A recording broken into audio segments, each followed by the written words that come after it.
Mes très chers compatriotes, en ces instants critiques pour notre nation, je m'adresse à vous avec la gravité et la solennité qu'impose la situation.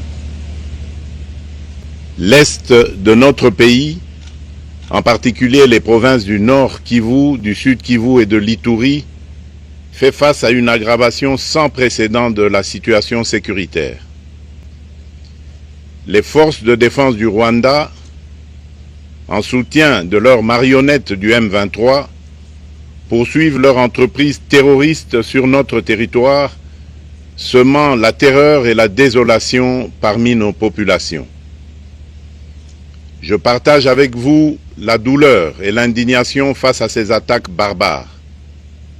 Ces actes ne sont pas seulement une attaque contre la République, mais une offense à l'histoire et à la dignité de notre peuple. En ces moments difficiles, je vous appelle à la résilience et surtout à la résistance. Face à cette situation, permettez-moi de vous rassurer. Une riposte vigoureuse et coordonnée contre ces terroristes et leurs parrains est en cours.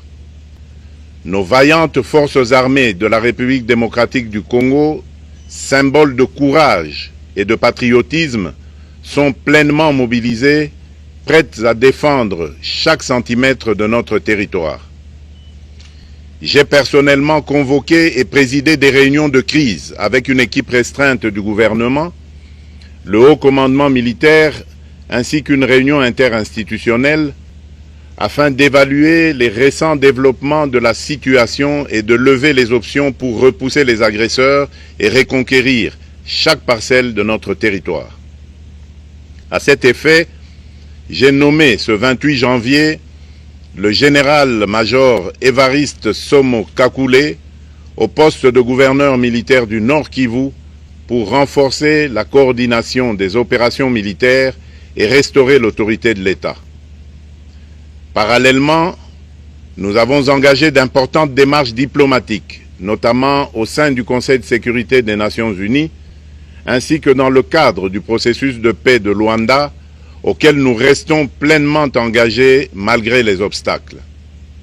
Nous privilégions la voie du dialogue, mais toujours avec lucidité, tout en restant fermement résolus à défendre notre territoire et notre souveraineté par tous les moyens nécessaires. Mais ce combat n'est pas seulement celui des FARDC. C'est le combat de tout un peuple, le combat de notre identité congolaise, afin de léguer aux générations futures un pays prospère et en paix. À tous nos compatriotes, dans chaque province, chaque ville, chaque territoire et chaque village, ainsi que ceux de la diaspora, sans distinction d'appartenance ethnique ou politique, unissons nos efforts. Apportons un soutien indéfectible, moral et matériel à nos vaillants soldats. Mobilisons-nous comme un seul homme pour défendre notre souveraineté et sauvegarder notre intégrité territoriale. Je suis pleinement conscient des souffrances de nos compatriotes qui fuient les hostilités. Le gouvernement est instruit d'activer le plan d'urgence humanitaire pour venir en aide aux déplacés. À vous, habitants de Goma et des environs, je ressens profondément votre douleur qui est aussi la mienne. Elle traverse nos cœurs et nos âmes en tant que fils et filles d'une même patrie. Mais face à cette épreuve, je vous exhorte à puiser dans cette force intérieure qui fait la grandeur du peuple congolais. Résistez avec courage. Faites preuve de vigilance constante et gardez votre calme malgré l'adversité. Sachez que nous ne sommes pas restés inactifs. Des plans de contingence sont préparés pour assurer la protection de la population civile et prévenir toute escalade de la violence. Les dispositifs de sécurité ont été renforcés pour protéger les zones stratégiques et nous travaillons sans relâche pour garantir le fonctionnement des services essentiels.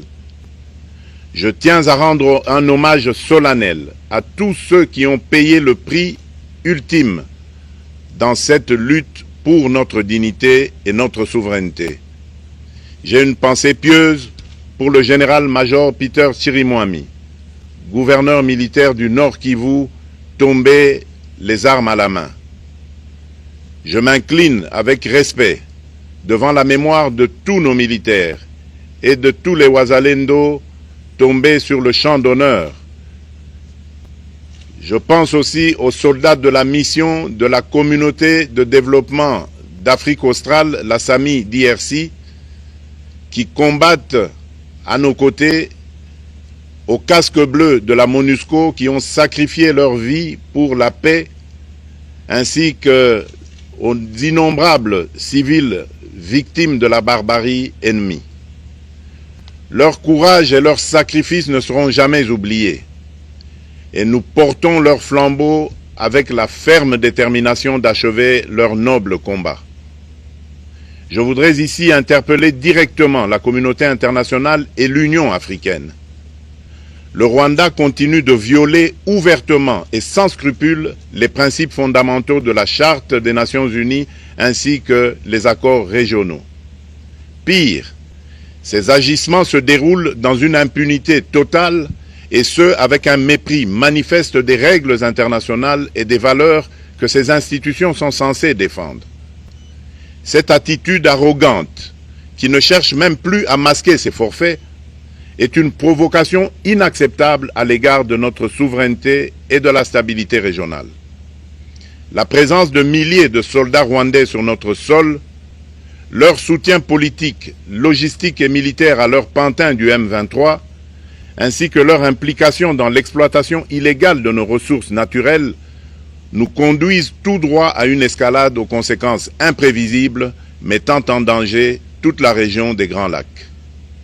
Votre silence et votre inaction face à la barbarie du régime de Kigali et aux atrocités perpétrées par ses supplétifs sur notre territoire constituent un affront non seulement à la République démocratique du Congo, mais également aux valeurs universelles de justice et de paix.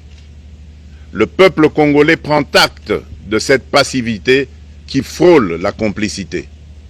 Soyez sûrs d'une chose, la République démocratique du Congo ne se laissera pas humilier ni écraser. Nous nous battrons et nous triompherons. Congolaises et Congolais, l'heure est certainement grave, mais notre détermination est encore plus inébranlable. Ce moment critique nous offre l'opportunité de montrer au monde ce qui fait notre force, c'est-à-dire notre unité sans laquelle tous nos efforts seraient vains. Je vous appelle à être vigilants, mais à ne pas céder à la haine, aux divisions ou à la violence. Je condamne avec la plus grande fermeté les actes de vandalisme et de pillage qui ont visé certaines missions diplomatiques accréditées en République démocratique du Congo, ainsi que des intérêts privés dans la ville de Kinshasa. Ces comportements irresponsables dénaturent l'expression saine de notre colère face à l'agression barbare nous imposée et jettent une ombre sur les manifestations pacifiques de soutien à nos vaillantes forces armées qui luttent avec courage et abnégation pour défendre notre souveraineté. Notre engagement doit rester ferme et discipliné. Nous gagnerons cette guerre par notre unité, notre courage et notre sens de responsabilité, et non par la violence aveugle et par l'anarchie. Cette victoire ne sera possible que si chaque Congolais, où qu'il soit, prend toute la mesure du combat qui est le nôtre. J'appelle donc la nation entière, hommes et femmes, jeunes et vieux, acteurs politiques, opérateurs économiques, membres de la société civile, confessions religieuses, artistes et sportifs à se mobiliser, à faire bloc derrière nos vaillantes forces armées et à contribuer chacun à son niveau à l'effort de guerre. J'ai instruit le gouvernement de mettre en place des mesures rigoureuses de réduction du train de vie des institutions et de leurs animateurs afin que les ressources ainsi économisées soient directement réorientées vers le soutien à nos forces armées. Dans cet effort national, j'en appelle également à la responsabilité du secteur privé qui est invité à contribuer activement à cette cause commune. Nos soldats se battent avec héroïsme pour la défense de notre intégrité territoriale et de notre souveraineté. Ils ont besoin de notre soutien total, qu'il soit moral, matériel ou logistique. À la jeunesse congolaise, pilier et espoir de notre nation, je vous exhorte à répondre massivement à l'appel de la patrie. Le moment est venu de vous lever, de mettre votre énergie et votre créativité au service de la nation. Nous devons renforcer nos rangs et chaque jeune Congolais prêt à défendre son pays a une place au sein de nos forces armées. Enrôlez-vous massivement dans l'armée. Vous êtes le fer de lance de notre projet et votre mobilisation est déterminante pour la victoire finale. Aux braves populations du Nord Kivu, du Sud Kivu et de l'Ituri, vous êtes le symbole de la résilience congolaise, une source d'inspiration pour toute la nation. Vous n'êtes pas seuls dans cette épreuve. La République tout entière se tient à vos côtés, unis dans l'espoir et la lutte. Ensemble, nous ferons face et surmonterons cette épreuve. À nos vaillantes forces armées et aux vaillants patriotes Wazalendo, véritables sentinelles de la souveraineté nationale, je rends un hommage appuyé et vous exprime au nom de toute la République notre reconnaissance infinie et notre fierté inébranlable. Votre bravoure, votre discipline et votre engagement sans faille inspirent et mobilisent tout un peuple déterminé à défendre son territoire. Sachez-le, la République ne vous abandonnera jamais. Votre combat est le nôtre et vos sacrifices ne seront jamais oubliés. Vous incarnez l'honneur de la nation congolaise. À tous mes compatriotes, d'ici et de la diaspora, la République démocratique du Congo ne pliera pas. La République démocratique du Congo ne reculera pas. Je ne vous abandonnerai jamais.